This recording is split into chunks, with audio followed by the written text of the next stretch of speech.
Gen Z কেমন সরকার চাইছে আরেকটি এপিসোডে আপনাদের সবাইকে স্বাগতম। আমাদের আজকের এপিসোডের মূল বিষয় হচ্ছে স্মার্ট ফার্মিং এবং তরুণ উদ্যোক্তা। তো যেখানে আমরা মেইনলি কথা বলবো আমাদের কৃষি খাতে কি করে হচ্ছে স্মার্ট এআই বা অন্যান্য প্রযুক্তি হচ্ছে ব্যবহার করা যায়, তার ভিতর থেকে আমাদের এমপ্লয়মেন্ট করা সম্ভব কিনা, সাপ্লাই চেইন ম্যানেজমেন্টে আসলে এআই বা আদার টেকনোলজিস দিয়ে আমরা কিভাবে কৃষি খাতকে আরো শক্তিশালী করতে পারি এবং আসলে শক্তিশালী করবার দরকার আছে কিনা, এবং এই ওভারঅল পুরো কাজটাকে পরিচালনা করতে আমাদের যেই আগামী সরকার যেই হোক না কেন আসতে চলেছে, তারা আসলে কি কি করবেন, পলিসি লেভেলে হোক আর মাঠ পর্যায়ে হোক, সেসব নিয়েই হচ্ছে আমরা আজকে কিছুক্ষণ গল্প করব আমাদের অত্যন্ত প্রিয় আমাদের এআই মেস্ত্র আমাদের অধ্যাপক খন্দকার আব্দুল্লাহ আল মামুন স্যারের সাথে। স্যার, আবারও আপনাকে স্বাগতম আমাদের আজকের এই পডকাস্টের সেটে। কেমন আছেন? আমি ভালো আছি এবং আপনাকে ধন্যবাদ এই ধরনের টাইমলি একটি উদ্যোগ নেওয়ার জন্য।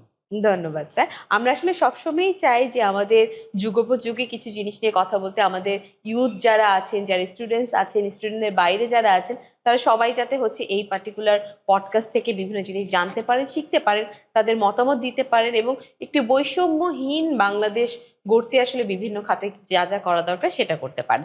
বৈষম্যহীনের কথাটা একটু যে কারণে বললাম যে আমাদের দেখা যায় যে আমাদের ইকোনমিতে বিভিন্ন সবারই সব খাতেরই অনেক অবদান আছে। আমরা অনেক বেশি কথা বলি ইন্ডাস্ট্রি নিয়ে, আমরা অনেক বেশি কথা বলি যারা হয়তো বা সার্ভিসের সাথে জড়িত, ব্যাংকিং খাত নিয়ে আমরা অনেক কথা বলি, সেটা পজিটিভ নেগেটিভ যে কারণেই হোক। কৃষি, যেটা কিনা সেই আদিকাল থেকে আমাদের পূর্বপুরুষদের হয়তো বা একেবারে বলবো যে প্রধান একটা উপজীব্য একটা ছিল, সেটা নিয়ে দেখা যায় আমরা খুব বেশি কেয়ার করি না, বা করতে চাইলেও আসলে যতটুকু করতে চাই, যতটুকু করা সম্ভব ততটুকু হয়তো বা করি না। এখন নতুন কোনো একজন সরকার আসতে চলেছে, সেই সরকার হয়তো বা আশা করে এই খাতে অনেক কিছু করবেন, কিন্তু তার আগে আপনার কাছে এআই এবং প্রযুক্তির একজন বিশেষজ্ঞ হিসেবে আপনার কাছে যেটা জানতে চাই, কৃষি খাতে আসলে বাংলাদেশ কিভাবে সাফার করছে, যেটা কিনা প্রযুক্তি দিয়ে সেই সাফারিংটা কমানো সম্ভব। আপনি কিন্তু একটা রাইট টপিক নিয়ে কথা বলছেন। একটা জিনিস আমাদের সবার জানা দরকার, বাংলাদেশের ইকোনমিতে যে খাতটা সবচেয়ে বেশি কন্ট্রিবিউট করে আসছে সেটা হলো কৃষি। কিন্তু অত্যন্ত দুঃখের ব্যাপার, সেই কৃষিকে আমরা সেভাবে রিকগনাইজ করি না। আপনি জানেন যে এগ্রিকালচার, যে আমাদের ফুড সাপ্লাই চেইন যেটা বলি, সেটার কারণে কিন্তু আমরা 18 কোটি মানুষ খেয়ে পরে বেঁচে আছি। তার মানে agriculture is a integral and one of the significant part of our economy. কিন্তু আমরা অতীতে দেখেছি আমাদের কৃষকরা সবসময় বৈষম্যের শিকার, এবং তাদের কৃষি কাজের যে রিকগনিশন সেটা কিন্তু ওইভাবে কোনো আগের সরকারগুলো দেন নাই, হয়তো দেওয়ার চেষ্টা করেছেন।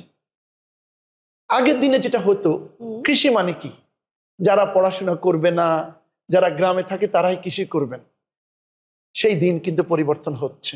আপনি জেনে খুশি হবেন, আমি যেহেতু বিভিন্ন রুরাল এরিয়াতে ট্রাভেল করি আমার গবেষণার কাজে, আমি এখন দেখতে পাচ্ছি আমাদের জেনজি, আমাদের যারা ইউথ, তারা কিন্তু কৃষিতে মনোনিবেশ করছেন, এবং অনেক ছেলে মেয়ে তারা ইউনিভার্সিটি শেষ করে তারা কৃষি উদ্যোক্তা হওয়ার চেষ্টা করছেন। এই যে তাদের জার্নিটা, এই জার্নিতে তারা আর্টিফিশিয়াল ইন্টেলিজেন্স এবং ডিজিটাল টেকনোলজিকে তাদের টুলস হিসেবে ইউজ করছেন, which is a very positive for our Bangladesh. Sir যদি একটু বলতেন, কারণ এআই বলতে তো আমরা সাধারণ জনগণ আমরা যারা আছি তারা ভাবি যে চ্যাট জিপিটি দিয়ে কিছু একটা করে ফেললাম, তো সেটার সাথে কৃষির সম্পর্ক কি?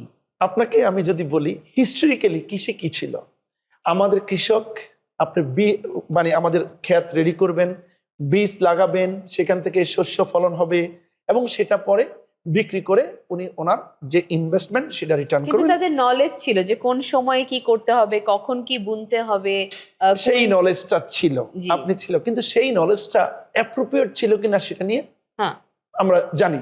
তো সেখানে আমাদের যে ব্লক সুপারভাইজার আছেন, আপনি জানেন কৃষিতে এগ্রিকালচার এক্সটেনশন বলে একটা জিনিস আছে, সেখানে সেই এগ্রিকালচার এক্সটেনশনে ব্লক সুপারভাইজার আছেন। তার মানে আমাদের কৃষি অফিসার বলতে পারেন, প্রতিটা এলাকায় কৃষকদেরকে এম্পাওয়ার করার জন্য ব্লক সুপারভাইজাররা হেল্প করতেন, কোন জমিতে কোন ধরনের ফসল লাগালে সবচেয়ে বেশি ফলন হবে, কখন ফল কাটতে হবে, পোকা ধরলে কি করতে হবে, এই জিনিসটা ছিল।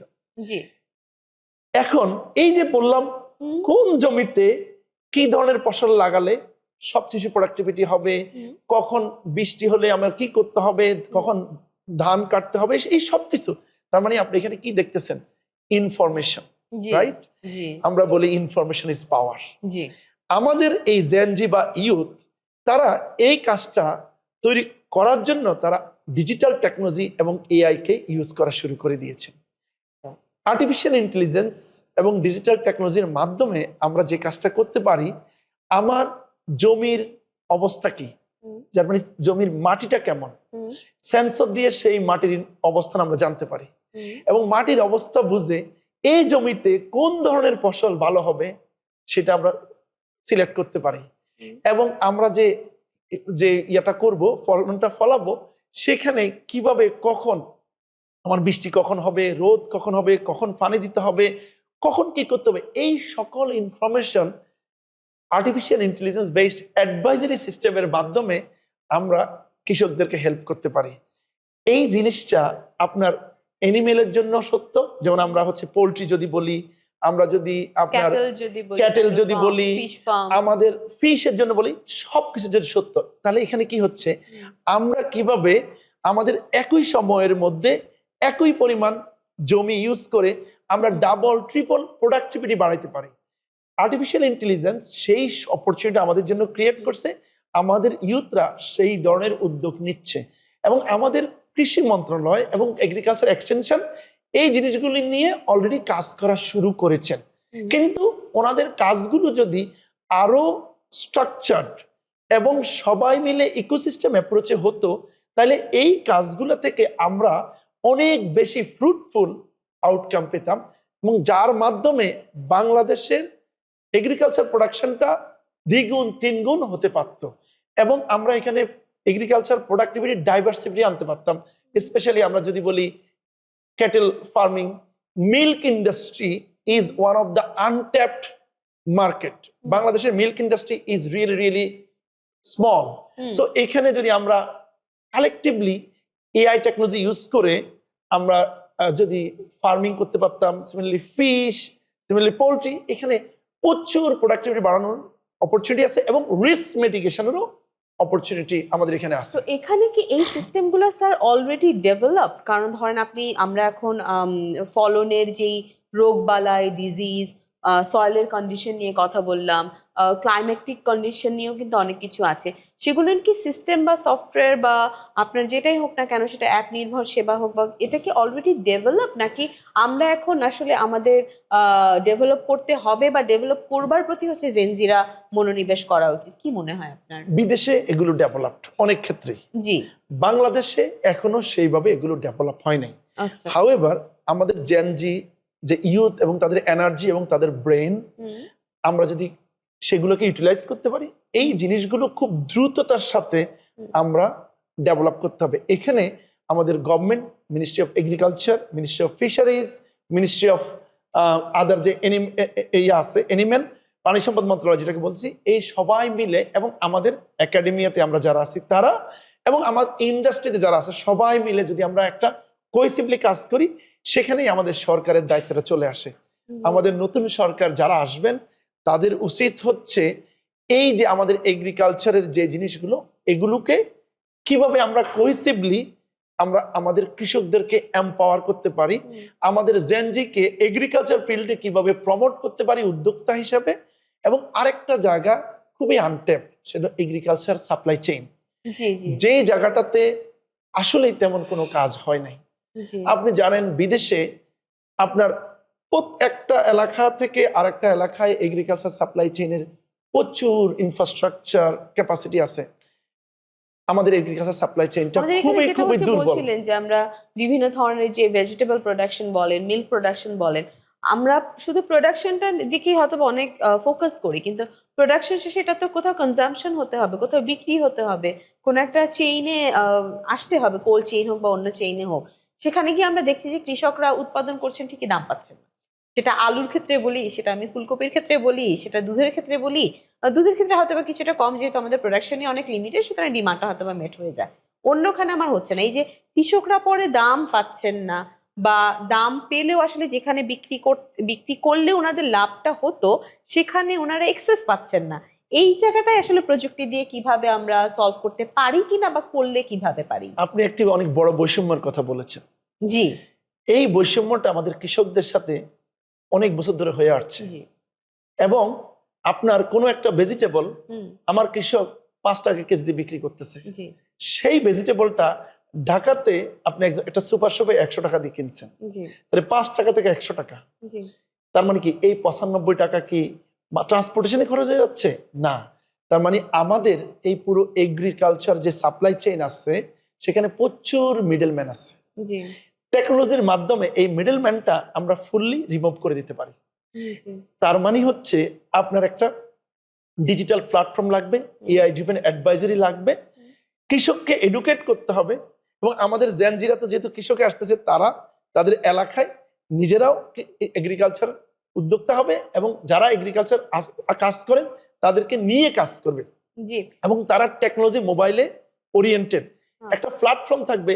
ওই প্ল্যাটফর্ম থেকে আমরা জেনে যাব কোন এলাকায় কি ধরনের ফ্রুট ভেজিটেবল বা কোন ধরনের এগ্রিকালচার বা প্রডিউস হচ্ছে, আবার কোন এলাকায় কি ডিমান্ড হচ্ছে। আপনি চিন্তা করেন না, উবার ড্রাইভার, উবার প্যাসেঞ্জার, এইটা কি একটা ম্যাচ মেকিং না? জি। তাহলে এই ম্যাচ মেকিং এর কারণে কি আপনার ট্রান্সপোর্টেশনের প্রবলেমটা কি খুব সিম্পলি সলভ হয়ে গেছে না? ঠিক এক্স্যাক্টলি সিমিলার একটা সলিউশন আমাদের ডেভেলপ করতে হবে, যার মাধ্যমে একজন কৃষক উনি পেঁপে প্রোডাকশন করছেন, সেই পেঁপে উনি ডাইরেক্টলি আমার যে আছে ক্রেতা আছে, ক্রেতা বলতে আমি বোঝাচ্ছি না যে আরেকজন ইন্ডিভিজুয়াল ক্রেতা, এখানে আমাদের ধরেন হচ্ছে যে সুপার শপ গুলো বা অন্য যারা আছে সবাই যেন খুব দ্রুত কানেক্ট করতে পারে। তখন অ্যাটলিস্ট আমার ওই কৃষক ওই যে 5 টাকা যে পেঁপেটা বিক্রি করছেন, ওনার এটা কিন্তু 5 টাকা বিক্রি করে ওনার লস হচ্ছে, এই জন্য উনি নিরুৎসাহিত হচ্ছেন। তখন ওই পেঁপেটা উনি 20 টাকা বিক্রি করতে পারবেন। অন দ্য আদার হ্যান্ড আমার যে ক্রেতা সে কিন্তু 50 টাকা কিনতে পারবেন। আপনি দেখেন ক্রেতা এবং বিক্রেতা দুইজনে লাভবান হচ্ছে, এতে করে ইকোনমির গ্রোথটা হেলদি হবে। এখন এখানে মিডলম্যান যারা আছে, আমি বলতে পারি যারা একটু লুবি, তারা কিন্তু তখন সেই সুযোগটা পাবে না। এবং এই ধরনের একটি digital infrastructure, AI based advisory system এবং টেকনোলজিক্যাল প্ল্যাটফর্ম রেগুলেটেড, আমি আবার ইউজ করছি, regulated by the our government authority, সেখানে আমরা যে মিনিস্ট্রিগুলোর কথা বললাম, তারা যদি এখানে কালেকটিভলি কন্ট্রিবিউট করে। এগ্রিকালচারে আমাদের অনেক ইনোভেশন আছে, এগ্রিকালচার ইউনিভার্সিটি হইতে আমাদের এগ্রিকালচার রিসার্চ ইনস্টিটিউটগুলো আমাদের আজকের ফুড সিকিউরিটিতে অনেক অবদান রেখেছেন। আমি বলবো আগামী সরকার এই জেনজিদেরকে নিয়ে এআই ইউজ করে আমাদের বাংলাদেশের জন্য একটি sustainable technology driven agriculture ecosystem develop করবে, যেখানে আমার ক্রেতা এবং বিক্রেতা সবাই উপকৃত হবে এবং আমাদের সমৃদ্ধির যে এগ্রিকালচার, সেই এগ্রিকালচারটা নতুন রূপ পাবে। জেনজিরা সেই নিউ এগ্রিকালচারের লিডার হবে এবং সবাই মিলে আমরা আমাদের পুরো বাংলাদেশের সমৃদ্ধিতে কন্ট্রিবিউট করতে পারবো এবং এআই ড্রিভেন এগ্রিকালচার করে আমরা agriculture sustainability and food safety ensure করতে পারবো। হ্যাঁ স্যার, সেটা তো খুবই ভালো কথা, কিন্তু টেকনোলজির আরেকটা ব্যাপার হচ্ছে যে টেকনোলজি প্রথমেই হয়তোবা সেটাকে ইমপ্লিমেন্ট করতে গিয়ে অনেক ধরনের কস্ট ইনকার হয়। এবং আমরা টেকনোলজির ক্ষেত্রে এখন যেমন দেখেছি যে একটা পার্টিকুলার প্রাইভেট কোম্পানি, যেমন রিসেন্টলি দেখলাম যে সে ইনডোরে ইলিশের প্রোডাকশনের উপরে হচ্ছে সে ইনভেস্টমেন্ট করবে। বড় বড় যারা হচ্ছে যাদের ক্যাপিটাল আছে, বড় কোম্পানিজ গুলো, তাদের জন্য হয়তোবা ঠিক আছে, কিন্তু প্রান্তিক কৃষক যারা বা একেবারেই অল্প কিছু জমি নিয়ে হয়তোবা কিছু কাজ করছে বা অল্প একটা দুটা পুকুর নিয়ে হয়তোবা সে কাজ করবে, এদের জন্য আসলে এই টেকনোলজিটাকে এক্সেসিবল করতে, যে তারাও আসলে এটা সুবিধা পাবে, এটা এনশিওর করতে আসলে আপনার কি মনে হয় যে গভর্নমেন্ট লেভেলে যারাই আসুক না কেন তাদের কি করা উচিত যাতে তারা সে সুবিধা পায়? না হলে আমরা দেখতে পাচ্ছি অনেক ছোট ছোট চাষিরা কিন্তু ইভেন্চুয়ালি গিভ আপ করছে, তারা কিন্তু টিকতে পারছে না, কারণ বড় যারা আছেন, যারা মহাজন মহাজন কৃষক যারা আছেন, তারাই হয়তো বা সব দখল করে নিয়েছে। তো তারা টিকবে কি করে? তাদের কি টিকে থাকার জন্য সরকার কি করতে পারে? আপনি খুব রাইট একটা কথা বলেছেন। আমাদের দেশের ডেভেলপমেন্ট সেক্টরটা টপ ডাউন। জি। আমরা ঢাকাতে বসে ডিজাইন করি হুম। কাদের জন্য? গ্রামের কৃষকের জন্য। জি। এই মডেলটাকে পুরো রিভার্স করে দিতে হবে। আমি বলি bottom up approach, union to capital. Hmm. এটার মানে হচ্ছে আপনি একটা ইউনিয়নে ইউথ আছে, একটা ইউনিয়নে আমাদের মানে সরকারের বিভিন্ন কাঠামো আছে। আমরা যেভাবে চিন্তা করি, আচ্ছা এই ইউনিয়নের কৃষকদের সমস্যা কি, হুম। সেই সমস্যাটা ইউনিয়নে বসে আমরা কিভাবে সলভ করতে পারি, তাহলে কি হবে? ইনোভেশন হবে। ওই ইনোভেটিভ অ্যাপ্রোচটাকে যদি আমরা কয়েকটা ইউনিয়নে রিপ্লিকেট করি, তাহলে আমরা পেয়ে যাব কোন মডেলটা সাস্টেনেবল হবে। সেখানে আপনার আমি যে বললাম যে আমাদের জেনজি বা ইউথ উদ্যোক্তা তারা ছোট ছোট কৃষকদেরকে একসাথে করে একটা টিম অর্গানাইজ করবে, এবং আমাদের কৃষকরা টেকনোলজিতে অত সেভি হবে না যারা সিনিয়র আছে, কিন্তু ওই যে ইউথ উদ্যোক্তারা আছে সে কিন্তু উদ্যোক্তা হিসাবে সে নিজে এই পুরো কোঅর্ডিনেশনের কাজটা করবে, এবং সে তার কৃষকের ফলন হইতে শুরু করে ম্যানেজমেন্ট হইতে শুরু করে সেই জায়গাটাতে অ্যাডভাইজারি সার্ভিস দিবে, তার সাথে তার সাপ্লাই চেইনটা ম্যানেজ করবে। আপনি চিন্তা করেন প্রত্যেকটা ইউনিয়ন কেন্দ্রিক যদি আমরা একটা গ্রোথ মডেল চিন্তা করতে পারি, টেকনোলজি, এআই এবং আমাদের ইউথ তিনটাকে ফিউশন করে ওই ইউনিয়ন ভিত্তিক যে ইউনিয়নে যেটা ভালো হয় সেটা যদি করতে পারি, এবং সরকার ওই জায়গাটাতে উদ্যোক্তার হওয়ার জন্য বিভিন্ন ধরনের সাপোর্ট দিবে। একটা হতে পারে পলিসি সাপোর্ট, হতে পারে আমাদের ফান্ডিং সাপোর্ট, বিভিন্ন ধরনের সাপোর্ট দিতে পারে। এতে করে কি হবে? আমাদের ছেলেমেয়েরা ইউনিভার্সিটি থেকে পাশ করে চাকরির পিছনে না ঘুরে সে কিন্তু উদ্যোক্তা হওয়ার চেষ্টা করবে, এবং এই উদ্যোক্তা হওয়াটা সবচেয়ে বেশি ইফেক্টিভ হবে কি? আমার প্রবলেমও সলভ হচ্ছে, আমার গ্রোথও হচ্ছে, এবং আমার ইকোনমির সাস্টেনেবিলিটি এনশিওর হচ্ছে।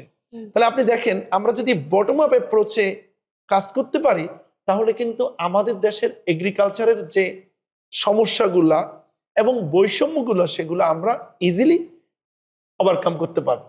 হ্যাঁ, কিন্তু স্যার সেখানে এই যে জেনজিরা যে উদ্যোক্তা হবে, উদ্যোক্তা তো আমরা অনেক দিন ধরেই হচ্ছে উদ্যোক্তা বিষয়ে আমরা বিভিন্ন ধরনের প্রণোদনা হচ্ছে আমরা দিয়ে আসছি।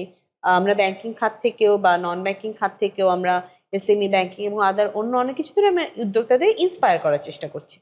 কিন্তু তারপরে কি আসলেই তরুণরা, আপনার মনে হয় যে কৃষি খাতে যেই যেই ধরনের ইনোভেশন, যেই যেই ধরনের উদ্যোগ, সেখানে তারা কি আসলেই আছেন, নাকি তাদের উদ্যোক্তাগিরি যদি আমি বলি, যদি উদ্যোক্তাগিরিটা আসলে কেবলমাত্র প্রান্তিক চাষি থেকে আমি এই জিনিসটা নিলাম, আমি এটাকে অর্গানিক বলে একটা ই কমার্স প্ল্যাটফর্ম খুললাম, সেখানে আমি দিলাম, বেচলাম এবং নিজেকে দেখালাম উদ্যোক্তা। কারণ আমরা অনেকেই দেখছি যে এরকম সুন্দরবনের মধু হোক, ওই জায়গার চা হোক, অর্গানিক টি হোক, এগুলো বলে সেল করা হচ্ছে, তার ভিতরেই তারা আছেন, কিন্তু কোর যেই ডেভেলপমেন্ট, কোর যেই ইনোভেশন, সেখানটায় তারা কতটুকু আছেন, বা যদি না থাকেন বা অল্প পরিমাণে থেকে থাকেন, আপনার মতে কোন কোন জায়গায় আসলে তারা ইনোভেশনটা করতে আসলে পারেন? আপনি যেটা বলছেন এখানে আমি একটা কথা বলি, আমাদের জেনজি বা youth they are hungry for opportunity.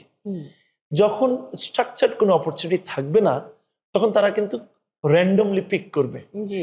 আমাদের আসলে আপনি যে কথাটা বললেন আমি এটাকে এইভাবে দেখি, আমাদের ইউথরা তারা যে যা করছে তারা তাদের যতটুকু জ্ঞান এবং বুদ্ধি আছে সেটা দিয়ে তারা কিন্তু ভালোই করছে, কিন্তু আমাদের সরকারিভাবে বা আমাদের ইউনিভার্সিটিগুলোতে বা আমাদের হোল সোসাইটিতে আমাদের একটা একটা হোলিস্টিক ইকোসিস্টেম মিসিং, এবং তার জন্য আমরা যারা আছি আমরা আসলে এটার জন্য আমি বলবো দায়ী। দায়ী কেন? আমরা তাদের জন্য স্ট্রাকচার্ড কোনো প্রসিডিউরাল অ্যাপ্রোচ ঠিক করতে পারি নাই। আপনি যদি দেখেন বিভিন্ন দেশে আপনার ইভেন আমাদের পার্শ্ববর্তী দেশগুলোতে তাদের স্টার্টআপ ইকোসিস্টেম কিন্তু আমাদের চেয়ে বেটার। কেন বেটার? তাদের স্টার্টআপ ইকোসিস্টেম নিয়ে স্টার্টআপ করা, উদ্যোক্তা হওয়া নিয়ে ইউনিভার্সিটিতে পড়াশোনা হয়, ইউনিভার্সিটি ইনকিউবেশন সেন্টার আছে, এবং সেখানে ইয়ংরা সেখানে আইডিয়া নিয়ে যায়, সেটা নিয়ে গবেষণা করে, তাদের ওইখানে ইনোভেটিভ একটা সলিউশন ডিজাইন করে, ইনকিউবেশন করে, এবং তাদের স্টার্টআপটা ক্রিয়েট হয়। স্টার্টআপ মানিয়ে যে সব সাকসেসফুল হবে তা না, কিন্তু একটা স্ট্রাকচার প্রসিডিউর দিয়ে তারা গ্রো করে। কিন্তু আপনি দেখেন আমাদের বাংলাদেশে গত 10 বছরে স্টার্টআপ যে ইকোসিস্টেম সেটা কিন্তু বিল্ড হয় নাই। আমাদের এখানে র্যান্ডমলি কিছু উদ্যোগ হয়েছে, যে উদ্যোগগুলো দিয়ে কিছু ভালো স্টার্টআপ তৈরি হয়েছে, এবং মোস্ট কেসেসে আমাদের ওই ইকোসিস্টেম তৈরি হয় নাই। আরেকটা জিনিস হচ্ছে, আমি যদি বিভাগীয় শহরগুলোর দিকে তাকাই, জেলা শহরগুলোর তাকাই, ইউনিয়ন উপজেলার দিকে তাকাই, সেইভাবে আমাদের ইউথদের জন্য কোনো ধরনের স্টার্টআপ বা উদ্যোক্তা হওয়ার জন্য বা ইনোভেশন করার জন্য কোনো ধরনের পলিসি বা ইনিশিয়েটিভ ওইভাবে তৈরি হয় নাই। ইনফ্রাস্ট্রাকচারও তো আমরা দেই না, কোনো একটা নতুন Exactly. কিছু একটা বানাতে হলে স্পেশালি এগ্রিকালচারের এন্ডে তারা কি সেই সাপোর্টটা পায়? তাদের কাছে কি আছে না। সেই ধরনের So, ব্যাপারগুলো? আমার নেক্সট গভর্নমেন্টের কাছে এবং বিরোধী দল দুই গ্রুপের কাছে আমার অনুরোধ থাকবে, ওনারা 24-এর যে বৈষম্য বিরোধী আন্দোলন তার কথা মাথায় রেখে আগামী সরকারে, আবার বলছি, যিনি বিরোধী দলে যাবেন, যিনি সরকারে যাবেন, দুইজনের দায়িত্ব আছে ইউথদের জন্য, স্পেশালি এগ্রিকালচার সেক্টরের ইমপ্রুভমেন্টের জন্য, ডেভেলপমেন্টের জন্য টেকনোলজি ড্রিভেন, এআই ড্রিভেন বিভিন্ন উদ্যোগ গ্রহণ করবেন, যে উদ্যোগের মাধ্যমে আমাদের ইউনিভার্সিটিগুলো হবে agriculture R&D hub utilising AI and digital technology, এবং আমাদের ইউথরা হবে আমাদের ওই ইনোভেশন ড্রাইভার, যেটাকে ড্রাইভ করে তারা ইকোনমিতে নেবেন, এবং আমাদের ফুল ইকোসিস্টেমের মাধ্যমে আমরা একটি সমৃদ্ধ এগ্রিকালচার সেক্টর ডেভেলপ করতে পারবো, যার কারণে আমরা আমাদের চাহিদা মিটিয়ে agriculture could be another our export sector like our garments, because আমরা টেকনোলজির কারণে আমাদের প্রোডাকশন দ্বিগুণ তিনগুণ করতে পারবো, সেজন্য এগ্রিকালচার এক্সপোর্ট করেও আমরা বৈদেশিক মুদ্রা অর্জন করতে পারবো। জি ইনশাআল্লাহ স্যার, আমরা প্রায় শেষের দিকে চলে এসেছি। আমরা যেহেতু কৃষি খাতে ইনোভেশন নিয়ে কথা বলছিলাম এবং সেখানে স্বনির্ভর হওয়ার কথা বলছি, কৃষি খাতে ইনোভেশন বলতেই আমরা অনেক ধরনের ফ্যান্সি কিছু জিনিস হয়তো অনেক সময় আমাদের মাথায় ঘুরে, যে একটা রোবট এসে সব জমিতে সার দিবে, অথবা ড্রোন দিয়ে হচ্ছে আমরা সব বীজ বপন করব। তো খুবই সুন্দর ড্রামাটিক আইডিয়াস। এই ধরনের কোনো কিছু যদি আপনি, মানে আমাদের ক্ষেত্রে যদি বলি যে আগামী 5 বছরে কি কি ধরনের আসলে ইনোভেশন কৃষি খাতে আপনি মনে করেন যে আগামী সরকারের কি বলবো, যে যেটাকে মোটিভেট করা দরকার, সেটা রোবোটিক্স নির্ভর হোক, সেটা অন্য কিছু নির্ভর হোক, কি কি ধরনের ইনোভেশন আপনার মনে হয় এই 5 বছরে আমাদের জন্য খুবই দরকার? আমাদের সবচেয়ে বড় জিনিস হলো data driven decision making process. আমি সেটাকে বলতেছি যে আমার ক্যাটেল ফার্মিং এ কিভাবে আমার প্রোডাকশন বাড়াইতে পারি, তার মানে আমার ডেটা ইউজ করে এআই মডেল তৈরি, প্রিডিক্টিভ অ্যানালাইটিক্স তৈরি করা, প্রিডিক্টিভ মডেল তৈরি করা, কিভাবে আমার প্রোডাক্টিভিটি বাড়াতে পারি, সেটা হোক ফিশিং এ, সেটা হোক পোলট্রিতে, সেটা হোক মানে এগ্রিকালচারে, আমি যেখানেই বলি না কেন, আমার দুইটা জিনিস, একটা হলো প্রোডাক্টিভিটি বাড়ানো, আরটা হলো রিস্ক মিটিগেশন করা। কারণ আপনি জানেন যে আমার যে কোনো ধরনের এগ্রিকালচার সেক্টরে আমার রিস্ক অনেক হাই, জলবায়ু পরিবর্তন, অনেক কিছু আছে। তো এই সব কিছু মিলে আমি দুইটা কথা বলবো, ডেটা, এআই এবং আইওটি এবং আদার টেকনোলজি ইউজ করে আমাদের প্রোডাক্টিভিটি বাড়াইতে হবে, রিস্ক মিটিগেট করতে হবে, এবং আমাদের ইউথ এবং আমাদের ফার্মার সবাইকে এম্পাওয়ার করতে হবে, এবং এই পুরো জিনিসগুলোর জন্য যে টেকনোলজিগুলো তৈরি করতে হবে, সেই টেকনোলজিগুলো মেজরিটি আমাদের ছেলেমেয়েরা আমাদের বাংলাদেশের ইউনিভার্সিটিগুলোতে ইনোভেশন সেন্টারে ইনোভেট করবে, এবং এই জায়গাটাতে খুব দ্রুত করতে হবে। সরকারের সেই পলিসিগুলো সাপোর্ট দিতে হবে। অ্যান্ড ফাইনালি ইন্স্যুরেন্স একটা বড় ক্যাটালিস্ট হিসেবে এখানে পালন করবে। টেকনোলজি যখন চলে আসবে, ডেটা যখন চলে আসবে, তখন আমরা ইন্স্যুরেন্স ইন্ট্রোডিউস করতে পারবো, data driven insurance, so that আমার পুরো এগ্রিকালচারে একটা ইনোভেটিভ সাস্টেনেবল অ্যাপ্রোচ ক্রিয়েট হবে, এবং আমাদের কৃষকরা, এখন আপনি যে বলছেন যে কৃষি থেকে দূরে সরে যেতে চাচ্ছে, তারা আগ্রহ হারাই ফেলতেছে, সেই আগ্রহটা আবার সৃষ্টি করতে পারবো। এবং আমি বিশ্বাস করি আগামী গভর্নমেন্ট স্মার্ট এগ্রিকালচারকে অনেক গুরুত্ব দিবেন, এবং এআই এবং জেনজিকে দিয়ে সেই স্বপ্ন বাস্তবায়ন করবেন। ধন্যবাদ স্যার, ইনশাআল্লাহ আমিও সেটাই চাই, আমরা সবাই মনে হয় সেটা চাই, আমার মনে হয় জেনজিরাও সেটা চায়।